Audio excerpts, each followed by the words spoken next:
ప్రభాస్ చేతిలో చాలా చిత్రాలు ఉన్నాయి, కానీ వేటికి కూడా రిలీజ్ డేట్ లాక్ కాలేదు. ఇలా ఎందుకు జరుగుతోందో ప్రభాస్కు కూడా తెలియదు.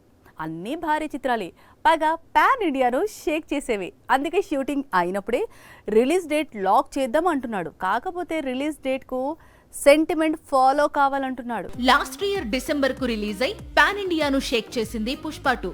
ఏకంగా బాహుబలి 2 రికార్డును బద్దలు కొట్టింది. పుష్ప 2 ఇన్ని రికార్డులు బ్రేక్ చేయడానికి రీజన్ ఈ సినిమా డిసెంబర్ 5న రిలీజ్ కావడమే అనేది ఇప్పుడు టాలీవుడ్ లో అతి పెద్ద సెంటిమెంట్. ప్రభాస్ కు కూడా సెంటిమెంట్స్ ఉన్నాయి. అందుకే రాజాసాబ్ ను డిసెంబర్ రిలీజ్ కు రెడీ చేయమంటున్నాడట రెబల్. పైగా డిసెంబర్ 5నే మూవీని రిలీజ్ చేయాలి అంటున్నాడట.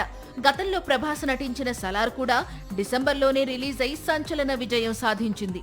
సో ఎలా చూసినా డిసెంబర్ రిలీజ్ బెస్ట్ అంటున్నాడు. జూన్ లేదా జూలైలో రిలీజ్ కావలసిన రాజాసాబ్ ఇప్పుడు ఏకంగా ఇయర్ ఎండ్ కు పోస్ట్ పోన్ కావడానికి మెయిన్ రీజన్ ఈలోపు ప్రభాస్ నటిస్తోన్న మరో మూవీ రిలీజ్ కావడమే. అదే కన్నప్ప. ఈ చిత్రంలో రెబెల్ క్యారెక్టర్ 30 నిమిషాలు ఉంటుందట. అందుకే కన్నప్ప కోసం రాజాసాబ్ ను డిసెంబర్ కు పోస్ట్ పోన్ చేశారని టాక్. పైగా డిసెంబర్ కు పోస్ట్ పోన్ చేయడం వల్ల సెంటిమెంట్ కలిసొస్తుందనేది మరో నమ్మకమట.